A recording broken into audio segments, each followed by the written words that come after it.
الله تعالى وبركاته. اللهم صل وسلم وبارك على سيدنا محمد وعلى اله وصحبه وسلم اجمعين، امين. ازيكم حبايبي واخواتي في الله، عاملين ايه؟ يا رب تكونوا بخير.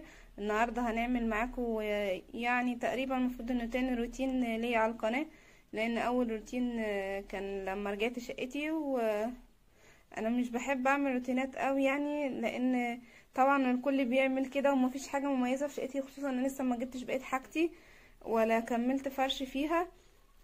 فهنعمل بقى ان احنا داخلين على الشتاء ان شاء الله، دخلت الشتاء.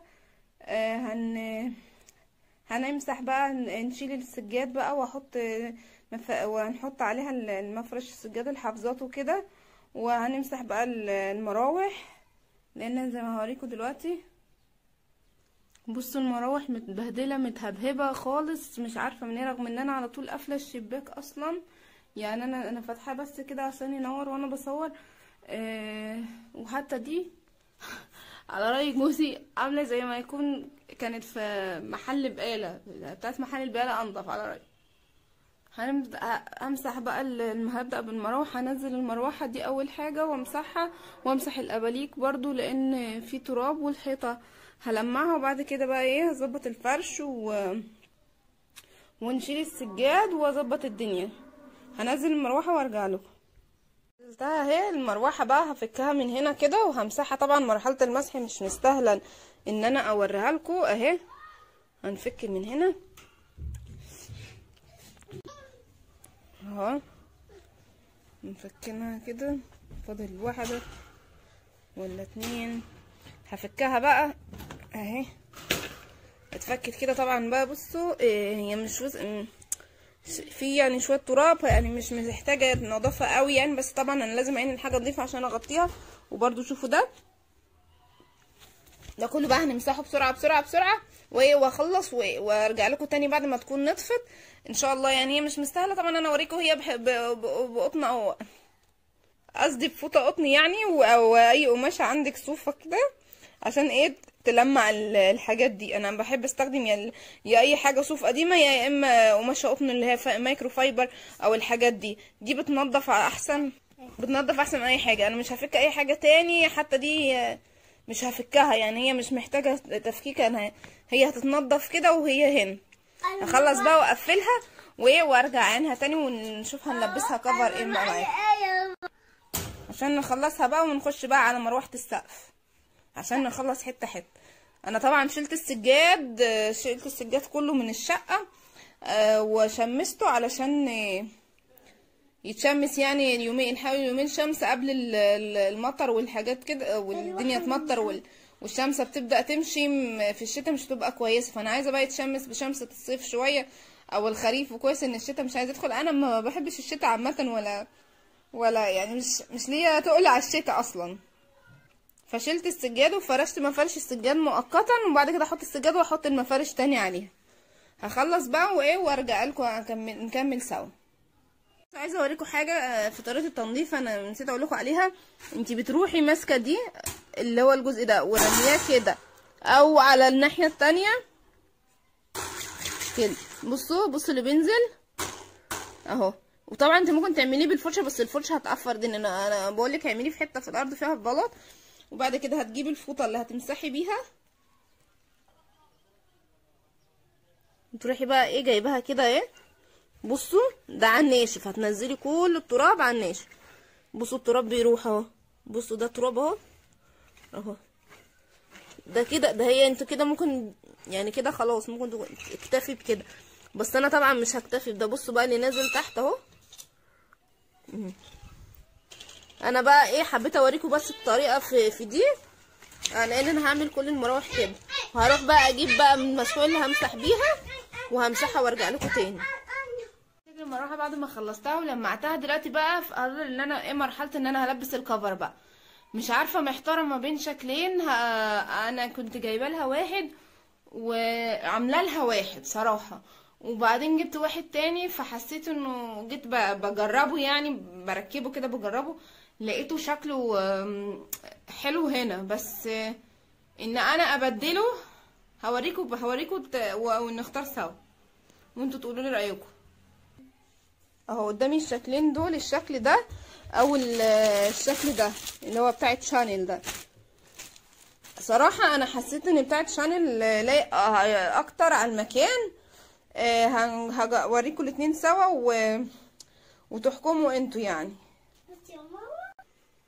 ادي اول واحد اهو اللي هو الشانل ده. بصوا ماشي مع رسمة الاوضة، ماشي مع المكان. بس صراحة انا مش جايباه ليها، انا كنت جايباه لأوضة النوم او اوضة الاطفال او بره يعني، لان ده انا عامله له اللي هو شكل الرموش اللي انا وريته لكم الاول. وغير كده كمان شكله من ورا هوريكم حاجه ان هنا عشان هنا بنقعد كتير نفتح شباك كده معرض للبهدله. من ورا ده جاهز، انا شاريه جاهز. بصوا من ورا مش جايب الموتور، مش عارفه جاي هنا ولا لا، مش جايب الموتور ازاي. بصوا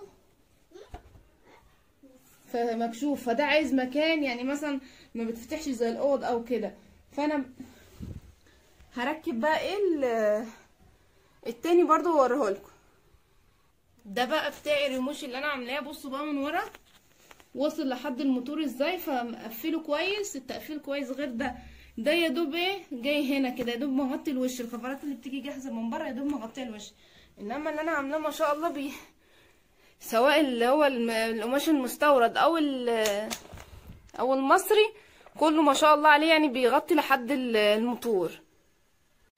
وادي ده شكل اللي انا عاملاه اللي هو بتاع الرموش اهو، عشان برضو يعني ايه يكون ماشي مع الركنه والدهان وكده. لان عشان انا لما جبته اعمله بصوا دي الستايل الركنه بتاعتي، فكان ايه نفس الشبه. فانا يعني حتى لو التاني ماشي اكتر هحط ده، لان ده احمر، مفيش حاجه عندي في الشقه تانية حمرا غير هنا، فانا هحط ده مؤقتا لحد بقى نبقى نشوف حاجه تانية. يبقى انا كده خلصت المروحه هنا.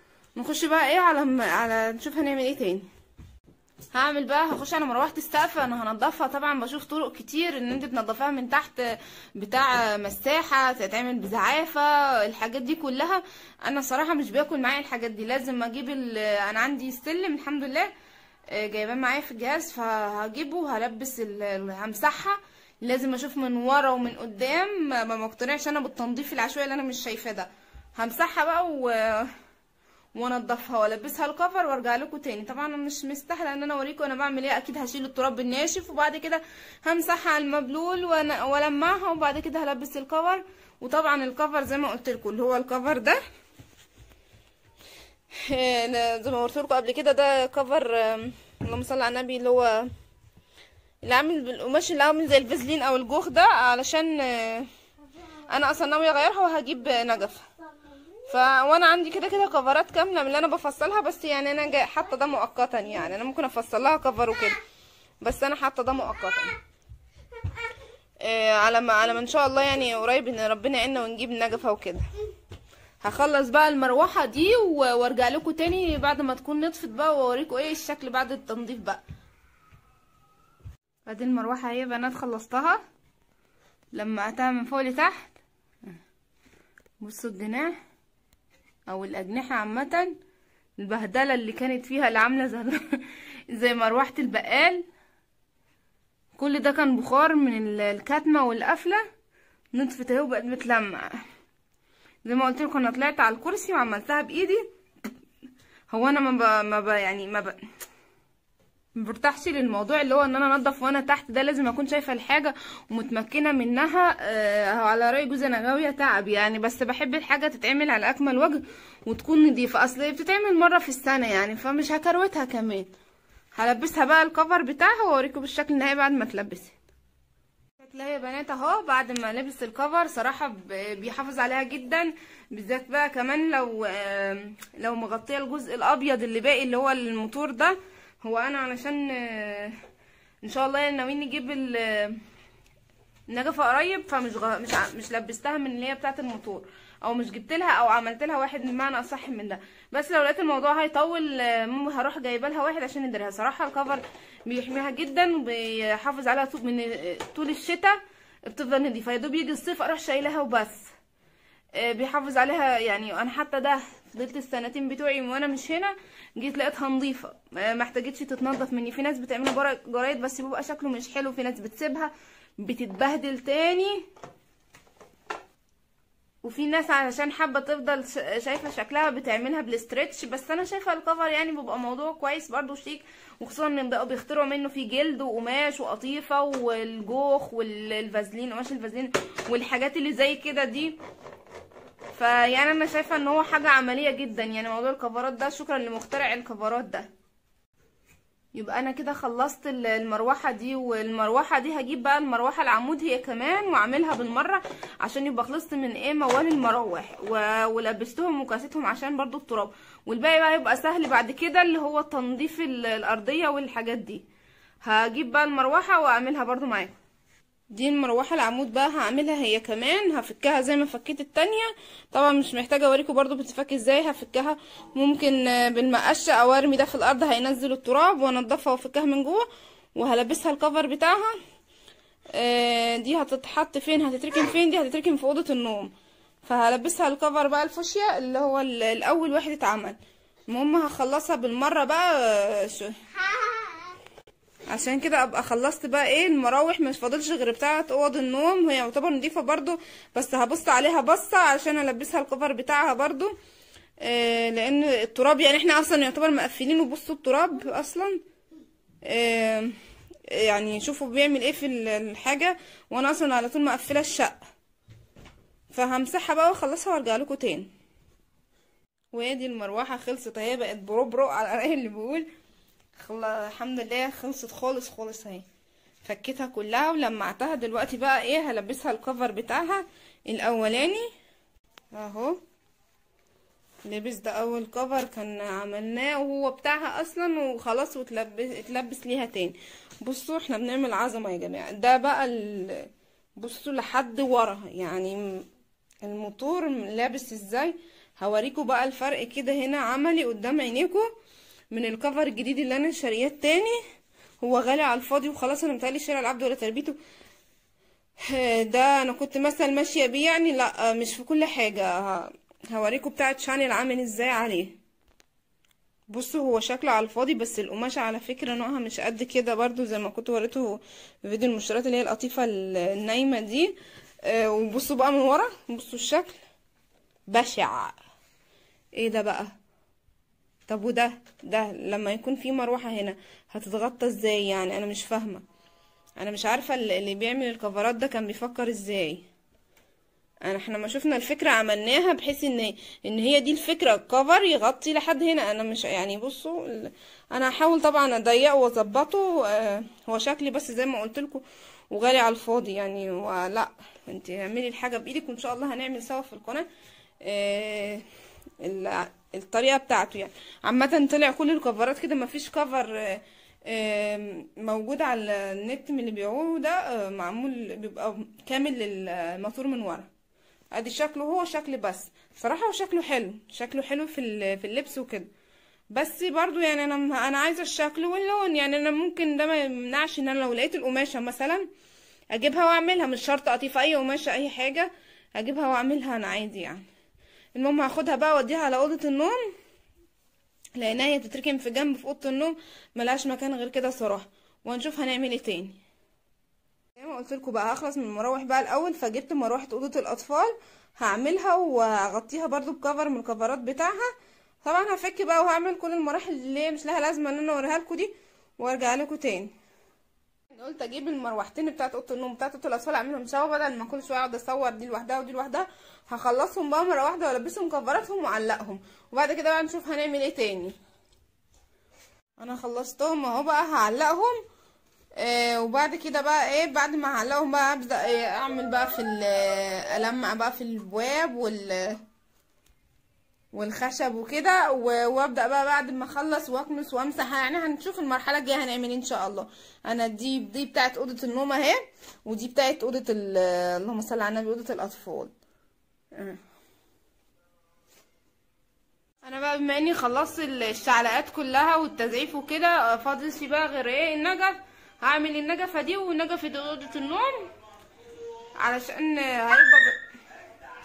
هيبقى بالمره ده شغل الولاده بتاعتي، لان ان شاء الله يعني فاضل لي شهرين 3 واولد فيبقى الشغل على خفيف يعني. فانا بقى هلمع النجفه، مش محتاجه ان انا اجيب لكم التلميع وكده، هي هجيب الكرسي واطلع اقف عليها، قصدي السلم، واقف عليه واخلص بقى كده كل اللي فوق، يبقى على قد ايه تنظيف بقى من تحت، تلميع شباك، خشب، ألوميتال كده. فانا هعمل النجفه دي، والنجفه دي كمان بتاعت اوضه النوم عشان اخلصهم، هم دول النجف اللي عندي هنا، والاباليك كمان بالمره، يعني اي حاجه فيها شعلقوبه كده بقى وبالمره، ونخلص بقى وايه ونرجع تاني ان شاء الله.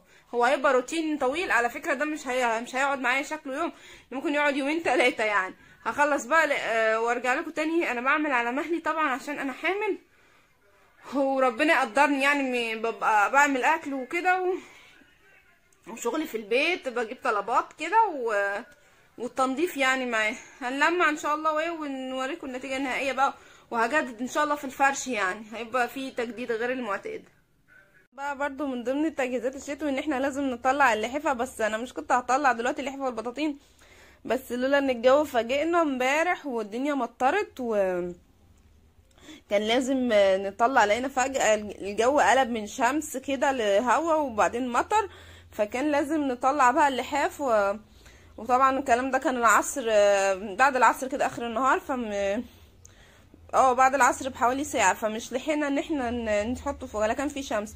فانا بقى هحطه في الشمس يتشمس، لازم مكان التعقيم التخزين بتاعه لانه يعتبر بقاله 2 سنين، هحطه يتشمس ياخد تعقيمه كده من الشمسة في البلكونة.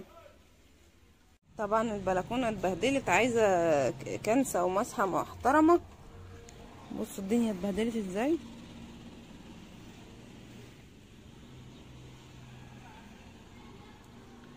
طين طين طين.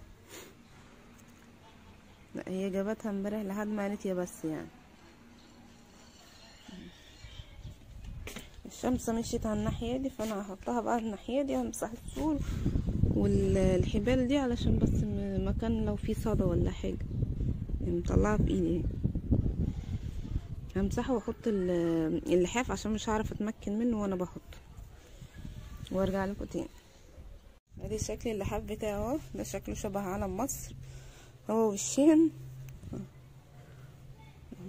طبعا انا حطاه على السور، انا لسه بقى هحطه هثبته بالمشابك لانه لو كده هيطير. خليه يتشمس بس شويه على الوشين عشان الشمسة بتعقم من حاجه، يعني لو في اي حاجه ممكن من ركنه ولا كده يعني. هو كان محفوظ في شنطته بس برضو، وقبل ما بعينه برضو بحطه يتعقم. بس طبعا لازم الحاجه كلها قبل ما تستخدميها من ركنه، لو مركونه كتير بزيت تتغسل هتتعقم في الشمس. ما شرط اهو بقى خلاص، هخش بقى اشوف ورايا ايه بقى، اكمل الباقي جوه. المهم ان احنا نلحق الشمس بس تتعقم شويه.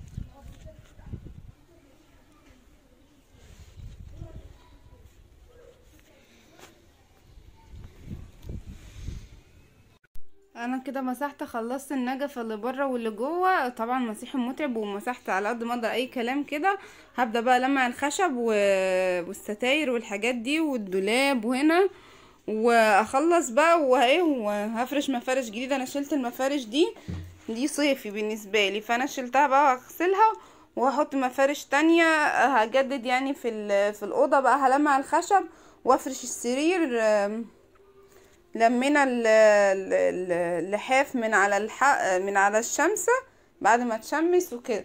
همسح بقى وهفرش طقم السرير اللي هو بتاعه ده، هو جاي معاه طقم كامل، هوريهولكوا هنفرش كل حاجة سوا. بس هلمع الخشب بسرعة بسرعة وارجع لكم. انا بعد ما لمعت خشب الكومودينو والعسكري والحاجات دي هفرش بقى هفرشهم، يعني انا بعمل حاجة هفرش. نفضت الستارة ولمعت الخشب ولمعت الشباك والكومودينات بقى، وهفرش بقى الحاجه. انا عندي المفرش ده بقى اللي هو بقول لكم عليه الشتوي، انا بفرش في الصيف وفي الشتاء. المفرش ده كان جاي لي من السعوديه، كنت بفرش جاي في الجهاز يعني، كنت داخله بيه. المهم ان المفرش ده المفروض انه قطعتين للكومودينو وقطعه للتسريحه بس كبيره. طبعا العسكري مش ليه حاجه، فانا كنت جايبه الفوطه دي ومش في المشتريات معاكم، مش عارفه يعني قلت لكم مش عارفه هي عجباني وخلاص، ومش عارفه هحطها في ايه، فانا هحطها على العسكري يعني هفرشها على العسكري. والبجعه الحلوه دي كنت جايباها برضو في الفيديو بتاع المشتريات بتاع الدباديب والحاجات دي. زي ما قلت لكم ان هي انا جايباها ليا للاوضه، يعني هي عجباني مش للاطفال، لا عجباني، فانا هقلها في الشباك هنا، هجرب كده نشوف هتنفع ولا لا. هعمل هحط لكم الحاجه واوريكم هنعمل ايه. وفي حاجه كمان صحيح، جبت الفانوس ده من بره، من الديكورات بتاعت بره بقى، قلنا نغير نبدل بره، وجبته ادخله الاوضه بما انه ماشي مع الالوان هنا في الاوضه. هنفرشه سوا ونشوف بقى هحطه فين، وهظبط الدنيا يعني وارجع لكم. بصوا الفوطه يا دوب جت على العسكري بالظبط اهي. والفانوس انا حطيته معاها. حطيته، انا مش عارفه حلو كده ولا ايه رايكم، ولا احطه في طبق مثلا كده، مش عارف يعني. مثلا هوريكم كده حاجه تانية وقولي رايكم برضو في الكومنتات. اهو حطيته كده. بفكر بقى ايه اعمل، احط له شويه حاجات كده، يعني مثلا زي الورد الزينه ده كده اهو.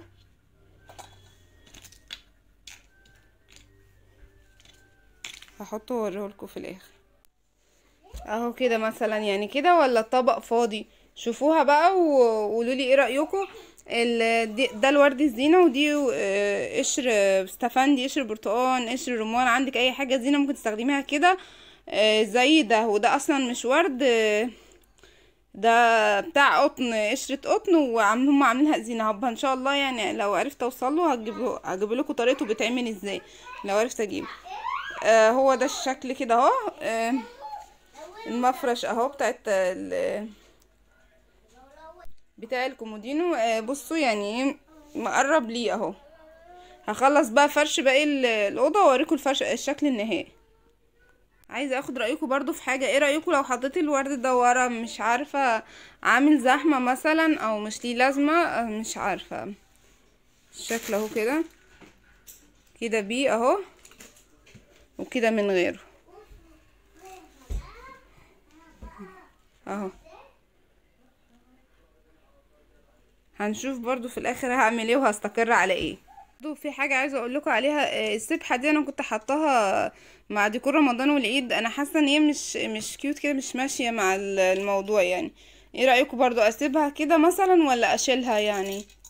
انا بتهيالي ده ماشي ان هو كده ديكور عادي، انما السبحه بتحط ايحاء ان ده ديكور رمضان، فممكن اعينها يعني لرمضان مثلا، اسيبها لرمضان.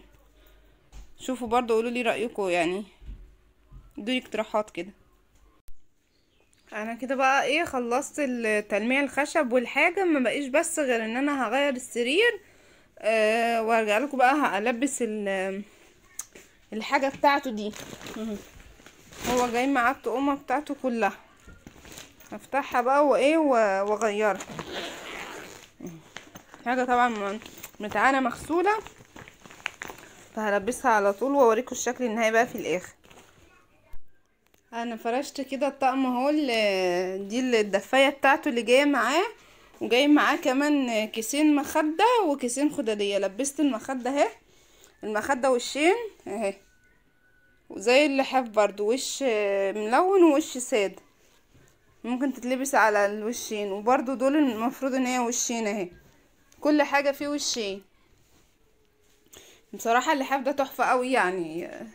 انا عندي واحد تاني مشجر كده حبيته، فجبته برضو عشان حلو، انا داخله بيهم الاتنين، بس ده اكتر عشان المميزات اللي فيه. التاني لحاف بطوله يعني. ده بقى دي المخده ده الكفر اللي انا كنت جايباه معاكم في المشتريات، بس بقى ايه مش طبعا مش لاقياله حاجه تمشي عليه غير ان هو ماشي مع دي. بصوا ماشيين سوا كده، النقشة ماشية مع بعض كده. فانا قلت بقى ايه هحطه في الأوضة هنا، هحطها في الأوضة يعني اهي كده معاها. ده انا جايبه له الأوضة اصلا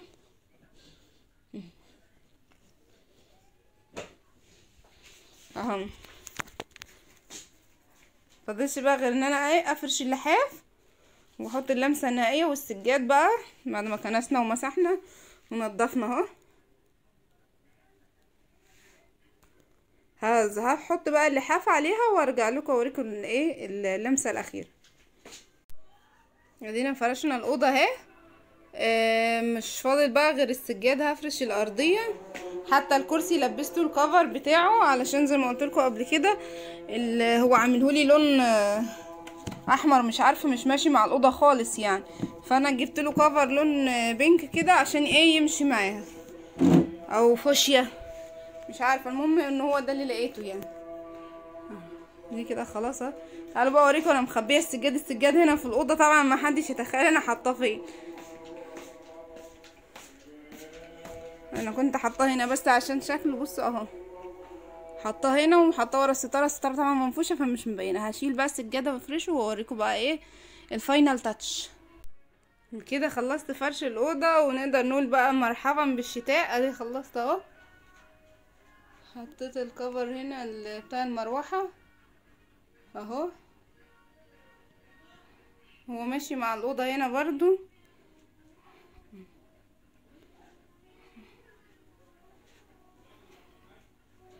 اهو. اطفي كده، ده بقى ايه شكل الاوضه كده.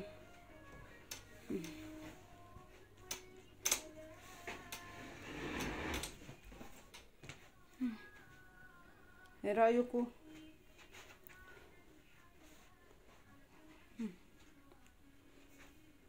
رجعت عرايسي تاني.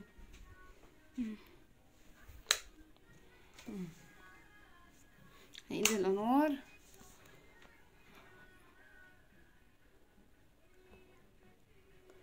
خلصنا كده حاجة الحمد لله. نخش بقى ايه على الباقي بقى. ايه رأيكم في البجعة دي محطوطة فوق راسنا دي؟ وادي اللحاف وادي الفرش.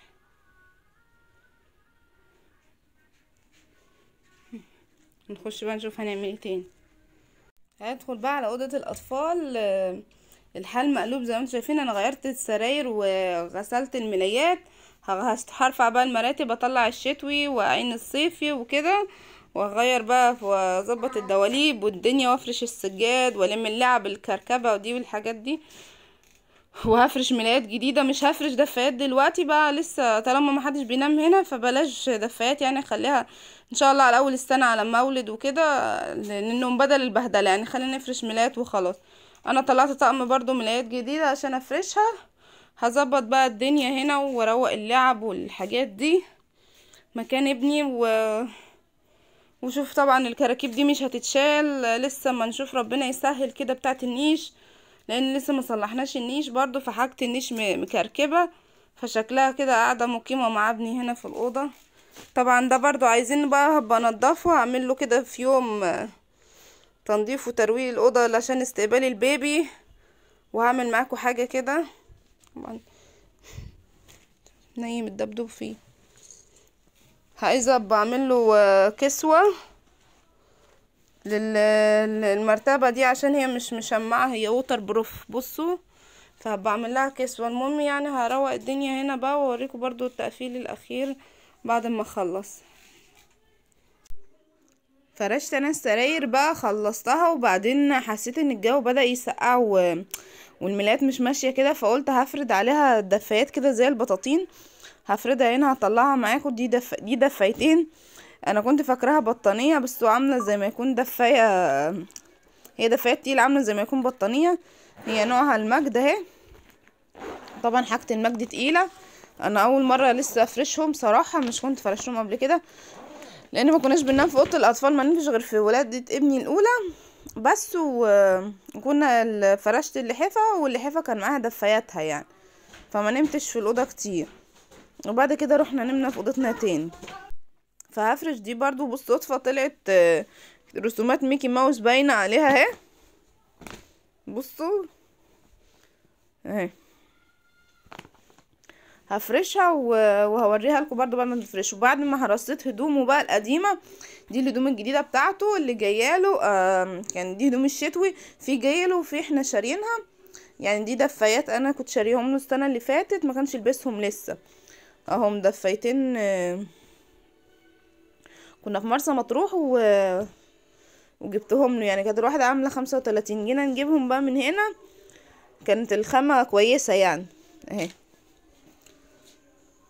دي شكل الدفاية، والتانية زيها بالظبط اهي. جينا نجيب بقى زيها من هنا، لقينا الخامة بصوا تحسوها ورق خالص، غيرها خالص وكبيرة بقى. مش عارفة صراحة هتيجي على قده ولا لا، يعني الفرق شاسع بين دي ودي. بصوا حتى من البنطلون، من رجل البنطلون باينة اهي. وادي اهي برضو مقاسها هفردها لكم. بصوا الفرق تحسوا يعني واحد وباباه ولا واحد واخوه، حاجة زي كده يعني، اخوه كبير. فدي دي بس اللي جايه ايه على قده. فمش عارفة ممكن دي تيجي على قده برضو، يعني على اخر الشتاء هحاول اتنيها له او اقصرها له، ممكن مش اعملها له خالص يعني. وفي برضو دي، ده كان سويت شيرت ب15 جنيه. بصوا عامل ازاي، ما ده كان فرصة يعني، كان عربية وبتبيع اي حاجة ب15. هو ده الحاجة الوحيدة اللي لقيتها هتيجي على قده يعني، كان هدوم اطفال، ده كان اكبر حاجة. وده برضو ده اللي كنت وريته لكم في الهدوم بتاعته، ده اللي بابا جايبهوله، قميص اللي جايهوله من السعودية. وده تريننج انا لسه شاريهوله برضو السنة دي، ده ب70 جنيه. ده برضو مبطن من جوه، ده انا جايبه من بتاع الجملة طبعا، ده بره مش اقل من 150 جنيه. بصوا تقيل جامد من جوه يعني، في بطانة مهير من جوه. وهو يعني لبسه السنة دي والسنة الجاية. وبرضو هو ده الطقم ده جايله، هو الواد ده مرزق يعني ما شاء الله عليه.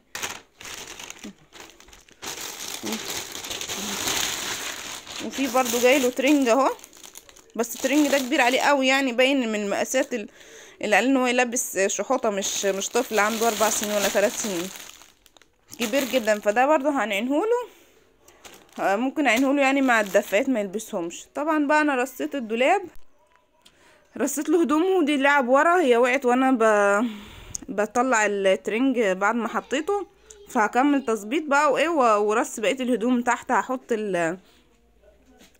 الخروج اللي هي اللي هيخرج بيه، وفوق بقى ايه الترنجات، الحاجات البيتي كده يعني، اللبس الداخلي. والدولاب التاني فاضي، ده بتاع اخته ان شاء الله لما تشرف بالسلامه نبقى نحط لها فيها حاجتها. حاطه فيه شويه كراكيب وحاجات البيبي يعني، بس بتاعت ابني الاولانيه، فعشان ابقى مجهزاها يعني في اي وقت، في اي حاجه، في اي لحظه يحصل حاجه ولا كده يعني. بصوا ده شكل الدفايه مفروده، انا حبيت احطها زي ما قلت لكم زي الغطا كده، لان ما حدش هينام عليها، فمش هفرشها يعني، بحيث ان لو حد مثلا حب ينام يقيل الظهريه ولا حاجه. بص طلعت وشين كمان يعني، تمشي على الرسمتين، الرسمه اللي قدام واللي ورا، مش عارفه مش جايه كده يعني، ماشيه وشين، هي الدفايه وشين. حاجات المجد عامه حاجاتها كويسه، وانا بتهيألي اخر ما نجهزه في المجد يعني، المجد ما عادتش بتنزل حاجات، فانا هفرشها زي البطانيه. انا حبيت اوريكم شكلها قبل ما احط المخدات وكده.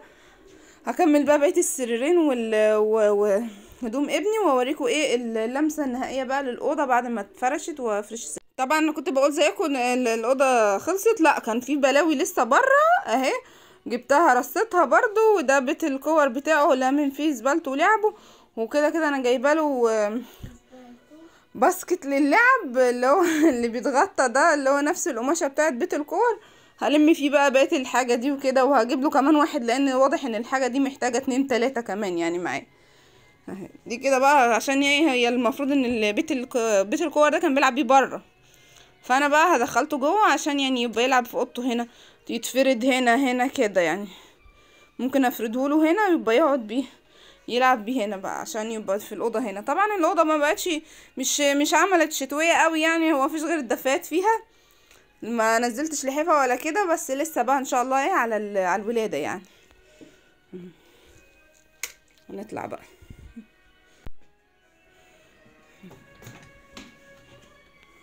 خلصت كده اوضه الاطفال وفرشتها اهي، فرشت الدفايات زي ما قلت لكم كغطا كده بس يعني. هو ما حدش بينام في الاوضه هنا، بس انا حطاها كده في الاوضه، حد حب ينام ولا حاجه كده يعني، منظر يعني.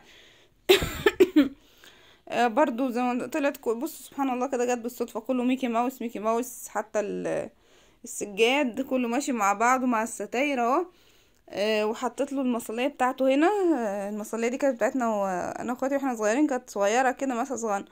هو لما راح هناك بقى له كام يوم كده، كان لما رحنا يصلي عليها فقلنا بقى ناخدها له يعني. طبعا اللعب بتاعته دي ملهاش مكان من كترها، مش لاقيين لها مكان، مش هبقينا عارفين نعينها فين، هنبقى نتصرف لها يعني في مكان لسه. وده السرير ان شاء الله بغسل بقى الحاجه دي، هي البطانيه نضيفه هغسلها برضو بتاعه الاطفال عشان كانت مركونه وكده، وهغسل السرير بقى واظبط الدنيا. وعايزين نعين الخروف ده، مش عارفه نعينه فين. والكركبه طبعا بتاعه النيش والحاجات دي لسه ما صلحناهوش. ودولابه كده اترص اهو، رصينا الهدوم والحاجه اهو خلاص. دي اللكاليك بتاعته بتاعه الشتاء، ودي والكيسه دي كان جنبه الترنج.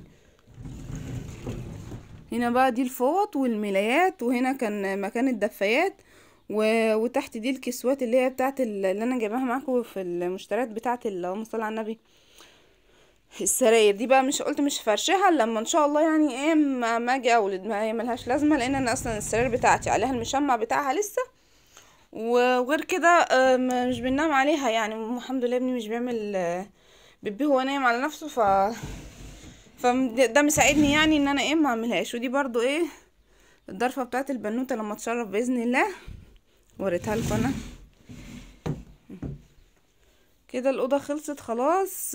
لمعت بقى الخشب والحاجه وفرشت السجاد اهو. السجاد طبعا مطبق لسه، مكان ما كنت يعني عاملاه ركناه، هيفرد مع الوقت مع المشي عليه وكده. وده الديسك بتاعه اللي بيذاكر عليه، وده الشنطه بتاعت اللي هناك دي، الشنطه بتاعت بيت الكور بتاعه. وادي الكومودينو، وده الباسكت. وهنا في الكومودينو حطاله الجزم بتاعته.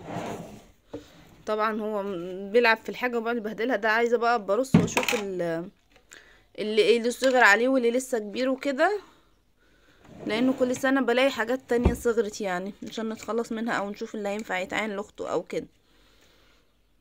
كده الحمد لله تمت الاوض بنجاح. انا عملت الاوض الداخليه بقى، لسه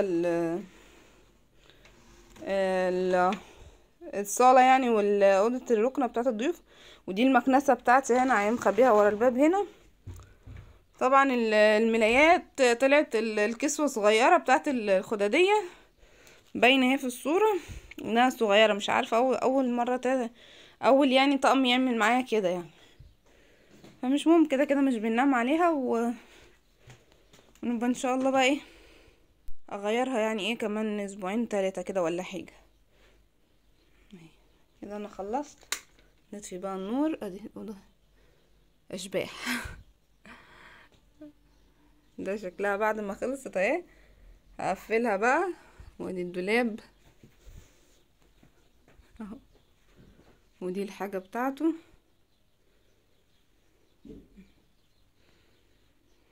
هي دي احلى اوضه في الشقه كلها.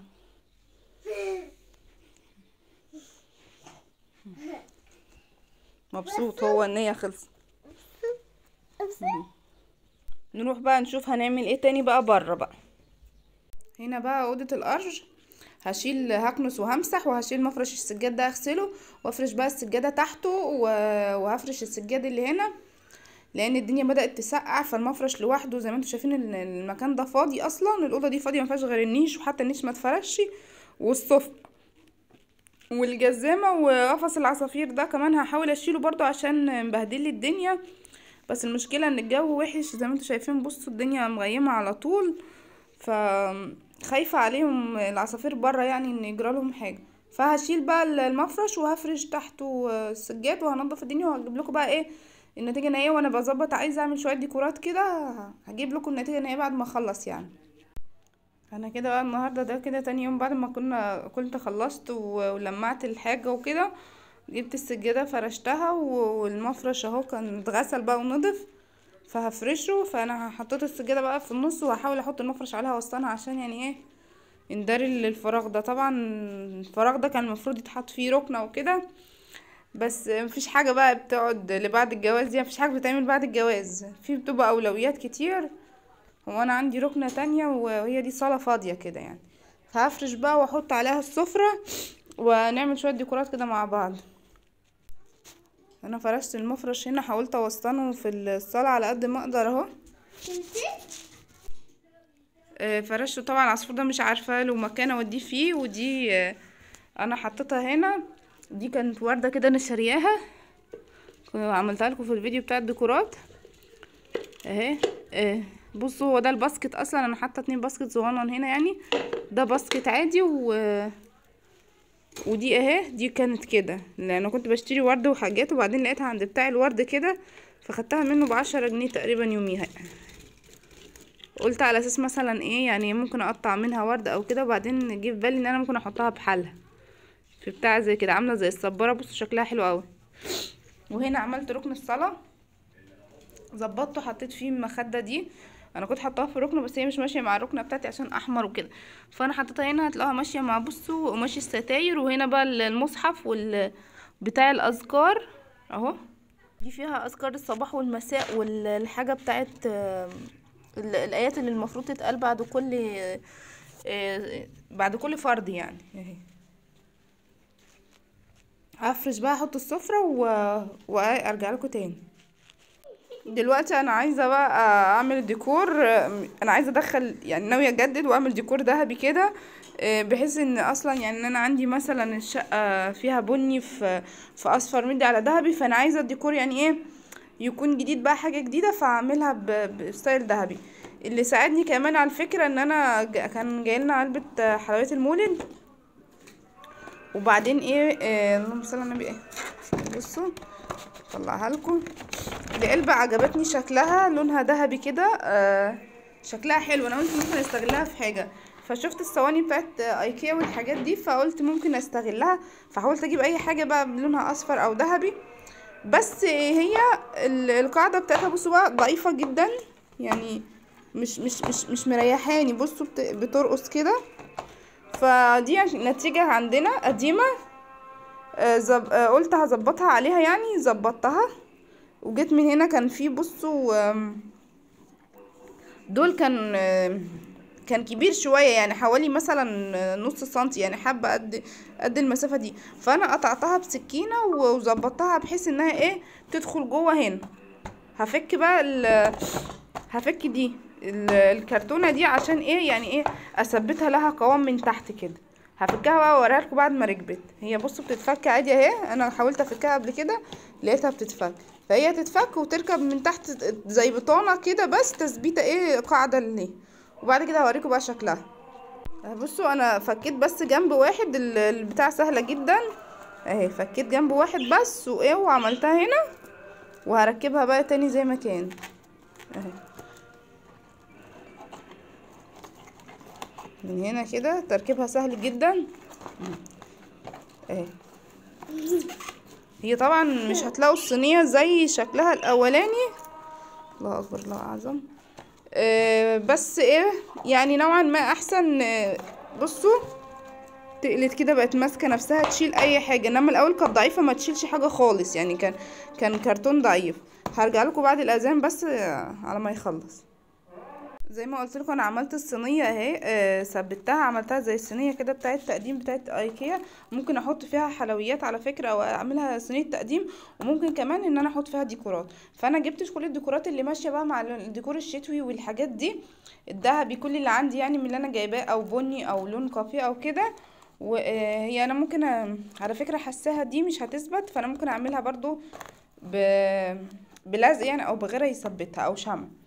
هنا بقى المفرش، انا عندي المفرش اللي هو الشبيكه اللي هو اللي هما دول، بس دول فضي بقى، فانا مش عايزاه. انا دلوقتي عايزه المفارش الذهبي، فانا مش عايزه ده، عايزه حاجه تكون ذهبي. فانا مش قدامي غير ان انا مثلا افرش البطانه تكون مثلا بني او لون تاني، واحط عليها ده انا كنت بحطه اهو. ثواني هوريكم ازاي كنت بفرش اي مفرش يعني، وبفرد ده عليه كده بجنب زي ما هو واضح كده اهو كده.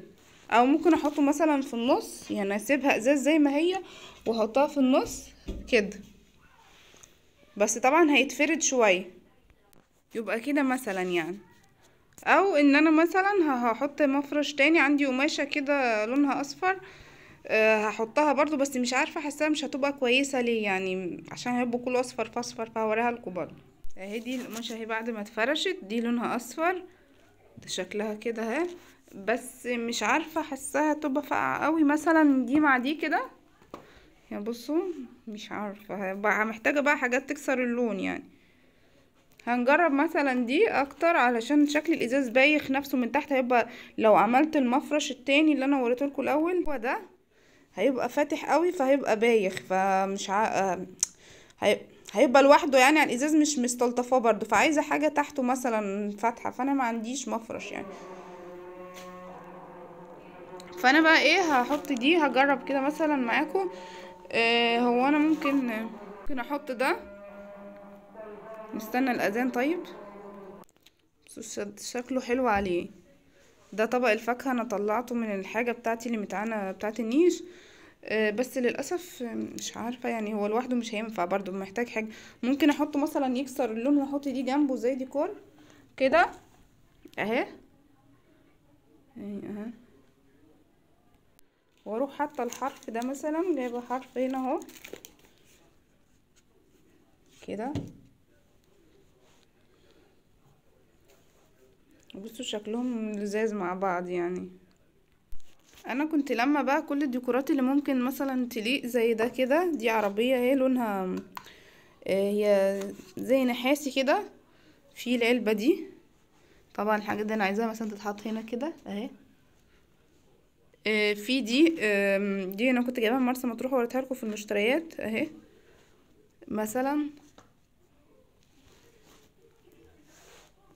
برضو الجمل ده، دي حاجات يعني ايه انا كنت لماهم عشان مثلا الديكور، بس ده كده هيقلب على ديكور ايه بدوي شويه، فانا مش عارفه ممكن ندخل اي حاجه لونها اسمر مع الديكور. بصوا انا محتاره في الديكور مش عارفه اعمل ايه. جبت بصوا كل الديكورات اللي هي اللي كده يعني اللون اللي ممكن يمشي مع البتاع ده. هو انا مش هينفع احط المفرش الصغير ده، لان زي ما قلت لكم يعني احنا نستثني فكره المفرش ده. موضوع الازاز ده هيدي ايحاء بالسقعه، ده حلو في الصيف ان السفره تكون مكشوفه، انما في الشتاء تحس الواحد ما فرش ده اصلا الالوان ده احساس بالدفى كده، دي الوان الشتاء والوان الدفى، فانا خلاص المفرش ده اللي هستقر عليه ان شاء الله. بس بقى الحاجات دي انا البتاعه دي انا كنت جايبينها من مرسى مطروح، كنا لاقيينها كده يعني هي خوص كده، فانا عايزه بعمل فيها فكره او اشيل اقص البتاع ده منها الحرف ده واشيل ده، اعملها مثلا زي كوستر او قاعده كده يعني. مش عارفه انا ممكن برضو استغنى عن الحاجات دي، هو الحاجات كتير وانا مش عارفه اعمل ايه، وانا مش هحطها كلها بس مش عارفه اعمل ايه. من ضمن برضو الديكورات اللي ركبتها، ركبت ده اهو. ده لونه تقريبا كريمي كده. انا خليت جوزي دقلي مسمار وحطيته هنا، هو مكانه هنا اهو، شكله حلو في العمود يعني اهو. ده هيمشي بقى مع الديكورات تبع الشتا يعني. مش عارفه بقى اعمل ايه هنا. بفكر مثلا يعني لو سيبنا دي كده وشلنا طبق الفاكهة ده، حطينا دي مثلا، مش عارفة دي من لا، هعمل حاجة كده وارجع لكم تاني. بصوا كده يعني اهو. مش عارفة حاساه مثلا، مش عارفة هيبقى حلو ولا لا، انتوا ايه رايكم اهو. اهو حاسه ان الحاجه جوه الصينيه كتير برضو يعني، هما بصوا انا حطيت جبت شمعتين هنا وهنا اهو، فمش عارفه حاساهم يعني كتير زي ما قلت لكم كده الحاجه مش عارفه محتاره. انا عايزه احط الاسمر عشان يكسر يعني، المفرش فيه اسمر فانا عايزاه عشان يكسر بس اللون. بصوا انا كده خلصت اهو. ده اخر كلام يعني، انا استقريت على الديكور ده كده اهو. انا هحط بقى الورد هنا وهنا كتغيير، وحرف الايه وهنا الجهاز المعطر وهنا شمعة. ده هيش جوزي كان جايبولي اهو، وده وقع منه وقلت احط الشمعة فيه تنور فيه، وهنا دوت الحرف بقى وكده، وهسيبه يعني وهشغله. في حاجة بقى تانية عملتها، في دي صفيحة سمنة حطيت فيها رملة وزلط كده من على الوش اهو، ورحت جايبه ايه ده الهيش اللي جوزي جايبهولي اهو، اللي بيعملوا بيه ديكورات هو يعني بيجيبوا، كان جايبه من ارض زراعيه، بيقول بيبقى طالع كده لوحده يعني. ده بيتباع بره مش عارفه فرع ب15 جنيه ولا ب25 حاجه زي كده. ودي كان فرع ملوخيه ناشف، فانا جبته وحطيت عليه الحاجات دي، كنت مشتريات جايباها لرمضان يعني وما صورتهاش بس. يعني مش نزلت الفيديو بتاعها، هنزله لكم في ان شاء الله على رمضان يعني. بصوا شكلها، هي مش باينه كده، شكلها حلو بس في الضلمه بتبان اكتر. ودي حطيت بقى معاه فرعين هيش. هو الفرع الهيش ده زعلان شويه، مش عارفه ليه، ايه اللي قوسه كده ولا ايه اللي كسره.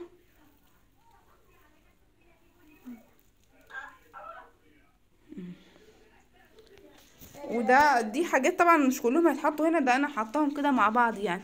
ودي برضو حاجات لقيتها بتستخدم في الزينه، مش عارفه هو قال لي ده ايه صراحه، انا مش بفهم في الزرع والحاجات دي. انما دول انا شارياهم. دي افرع جاهزه كده اهي، انا شارياهم من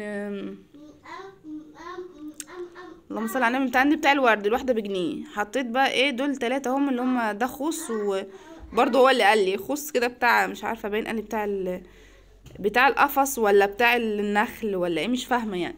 وحطيت منه هنا في الورد اهو، في كل ورد عندي حطيت منه. دي ممكن اسيبها كده زي ما هي مثلا كبتاعه ورد يعني لوحدها. وده برضه هو اللي جايبهولي، قال لي بتعمل زينه برضه يعني، شكله حلو في الزينه.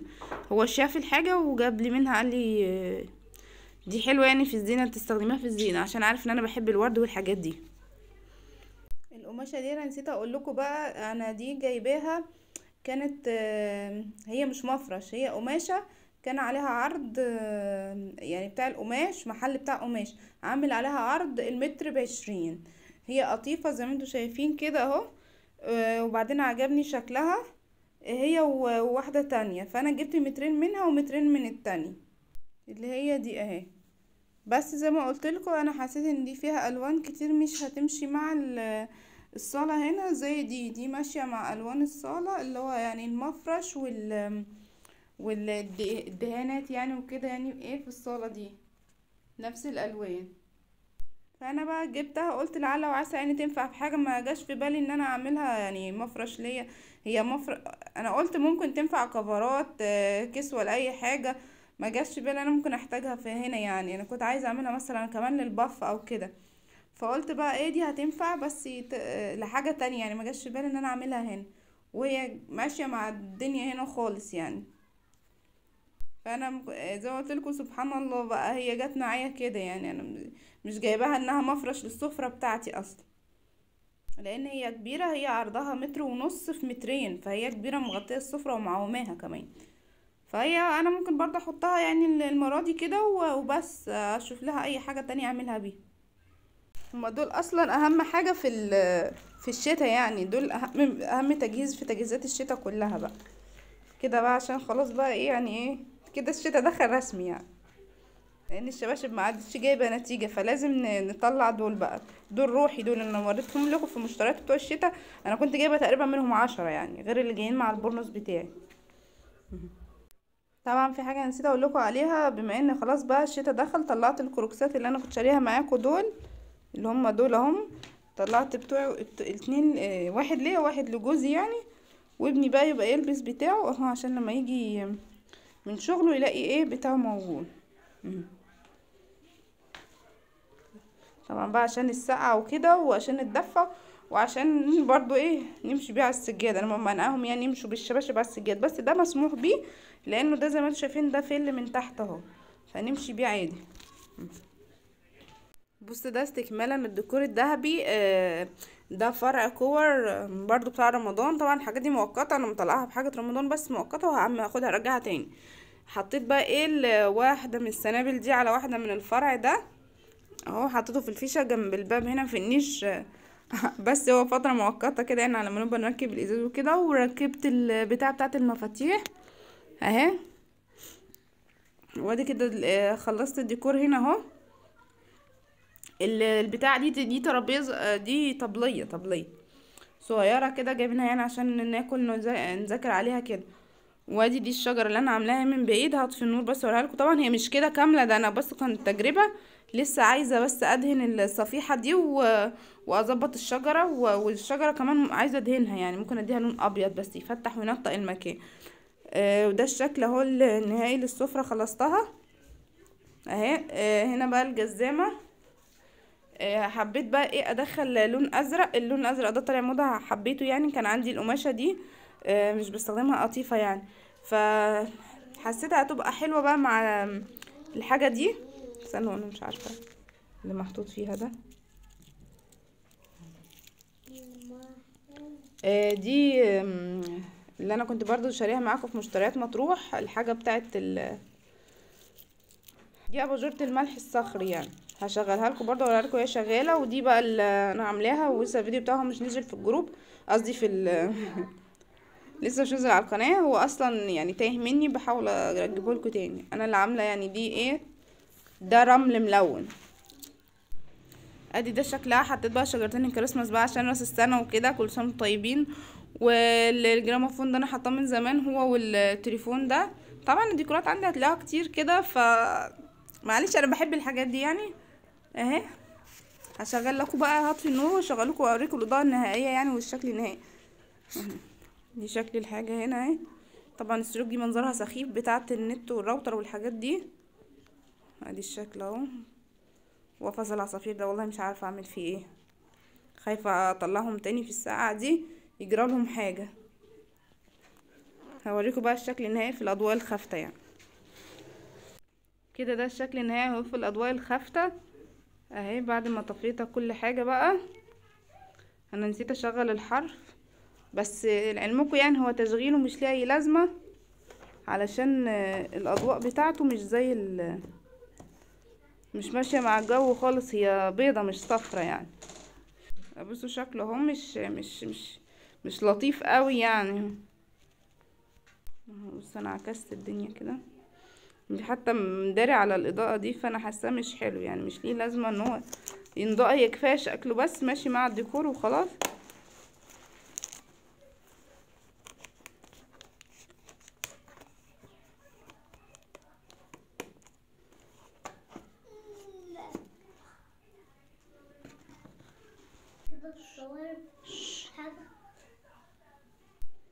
اهي هو كده شكله احسن مع الاضاءات الخافتة.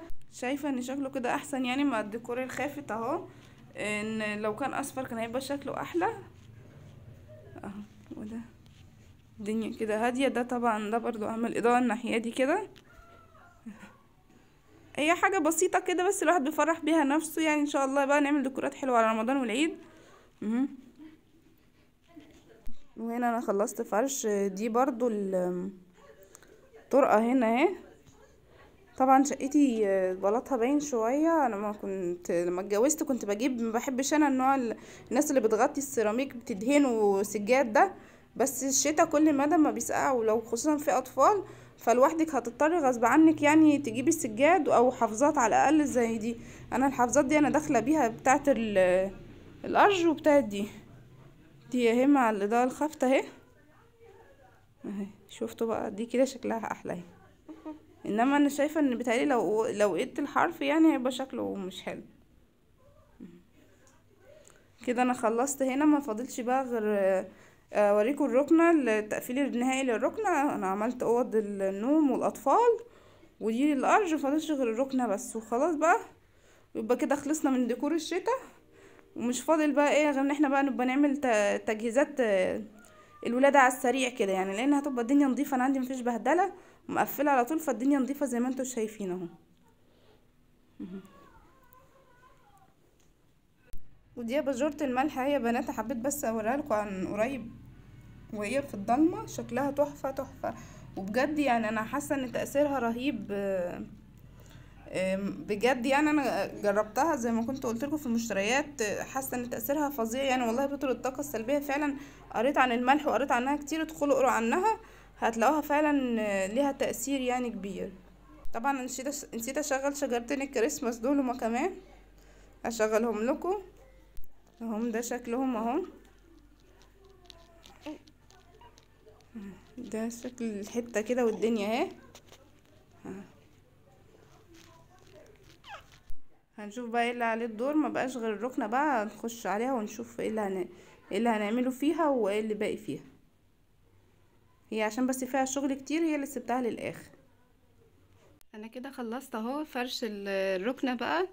طبعا معلش صورتها قبل والمقطع اتمسح وانا بروقها قبل يعني وبعد، معرفش راح فين، اتمسح تقريبا غصب عني يعني. حاجات كتير بتتمسح كده مني مش عارفه ليه.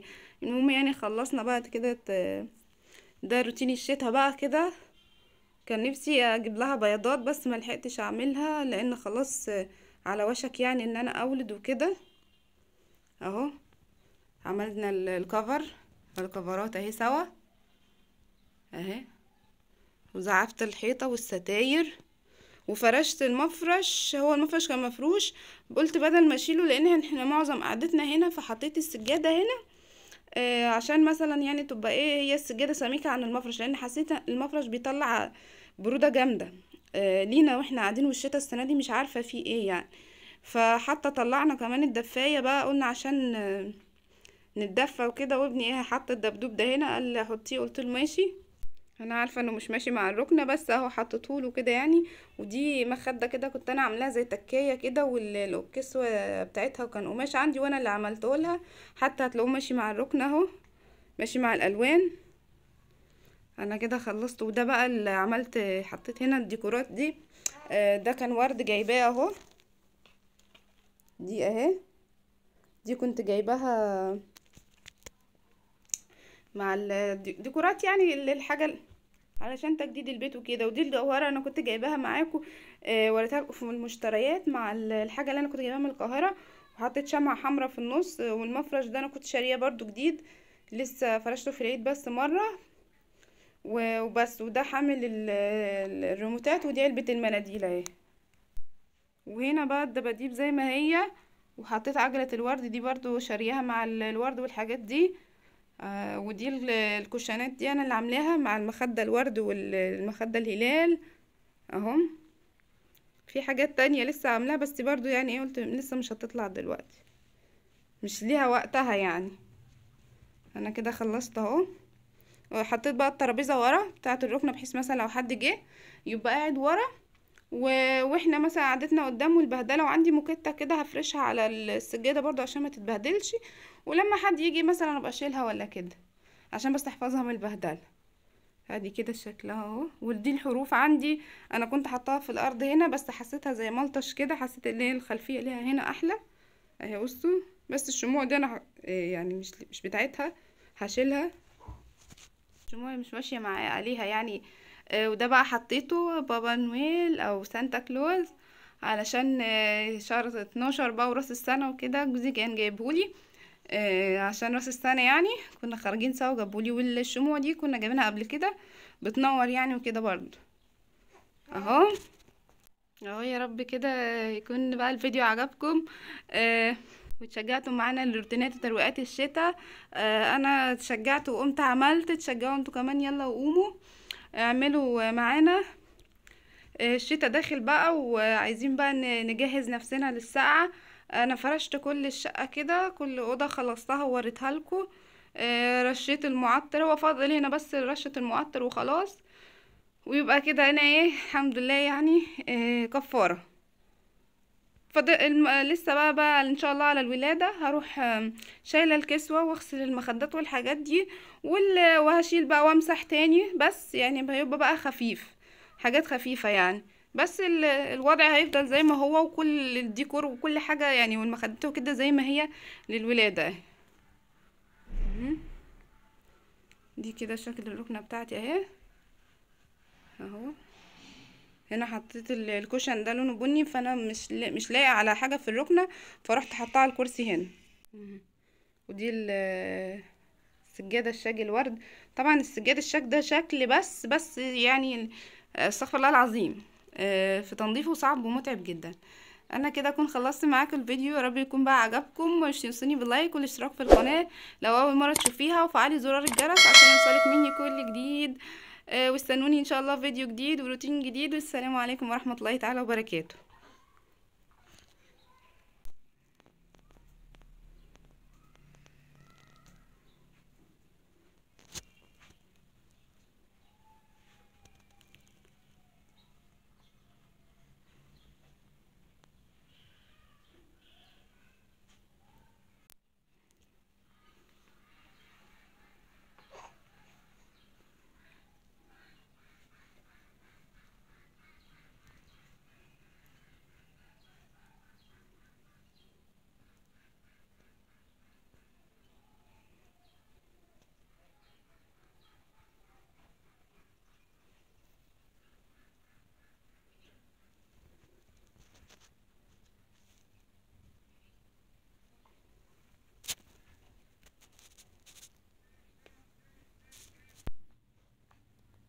بصوا الكوشن دي برضو انا اللي عاملاها، انا اللي عاملاها بالخيط كده يعني، هي دي بتاعت الركنه وانا عاملاها بالخيط على ايدي كده اهي. بصوا كأنها يعني ايه، عيون وبق عيون نايمة يعني، رموش اهي، مش باينة علشان بس الشمس والإضاءة.